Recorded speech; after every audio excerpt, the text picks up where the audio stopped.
Komisi 2 DPRD Provinsi Maluku kembali melaksanakan rapat koordinasi dengan sejumlah pimpinan OPD lingkup pemerintah Provinsi Maluku guna membahas persoalan terkait dengan realisasi anggaran APBD tahun 2020. Kegiatan tersebut berlangsung di kantor DPRD Provinsi Maluku pada Selasa 27 Juli 2021. Ketua Komisi 2 DPRD Provinsi Maluku, Sauda Tetol, yang ditemui usai melaksanakan rapat tersebut menjelaskan bahwa realisasi anggaran yang ada di atas 90% dan yang ada di bawah 90%. Sauda menjelaskan bahwa yang di bawah 90% itu akibat perjalanan yang dibatasi saat pandemi COVID-19.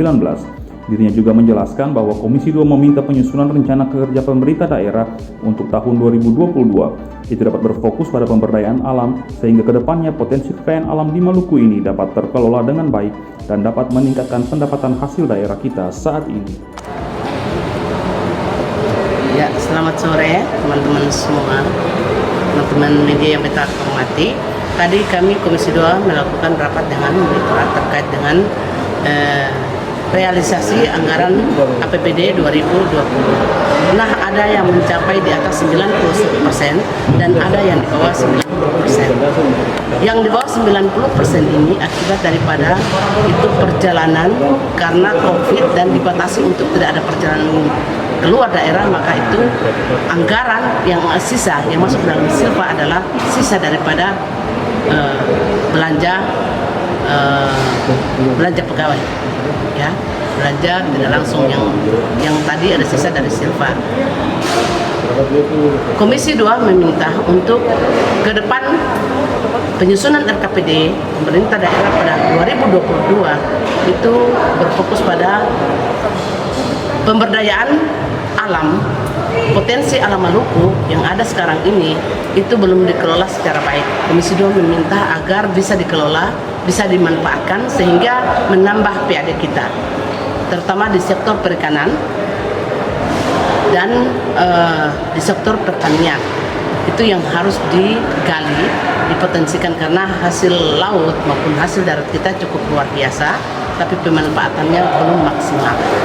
Ada daerah-daerah tambang kita juga, tapi sangat disayangkan karena perizinannya sudah ada pada pemerintah pusat. Jadi kita di daerah juga sangat dirugikan dengan perizinan untuk pertambangan yang ada di Maluku ini. Kita punya potensi tambang yang begitu luar biasa, tapi hasilnya kita tidak bisa mendapatkan dari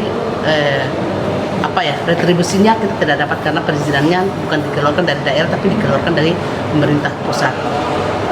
Nah, kami mendorong untuk lebih ke Dinas Perikanan soal memperdayakan masyarakat nelayan pesisir.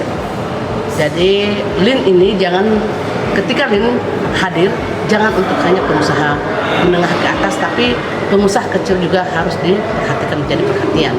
Bagaimana mempersiapkan nelayan-nelayan pesisir yang ada. Hal berikut yang disampaikan ke Dinas SDM terkait dengan kita punya kebutuhan BBM di akhir tahun yang biasa menjadi kelangkaan, agar disusun kebutuhan kita kerjasama terintegrasi antara beberapa dinas, yaitu Dinas Kelautan dan Perikanan, Dinas Perhubungan, itu menghitung, mengestimasi berapa kebutuhan kita sehingga kita tidak berkekurangan pada akhir tahun, ya, itu dengan Dinas SDM. Dinas Pertanian kita lebih mendorong ke bagaimana mempotensikan hasil pertanian yang ada di Maluku, ya, pertanian yang ada di Maluku dengan sumber daya alamnya, sehingga petani-petani di Maluku bisa maju, bisa sejajar dengan petani di daerah lain. Kira-kira itu hasil daripada pertemuan umum kami tadi yang dari jam 11 sampai dengan jam 3 sore. Terima kasih banyak teman-teman media atas peliputannya. Selamat sore.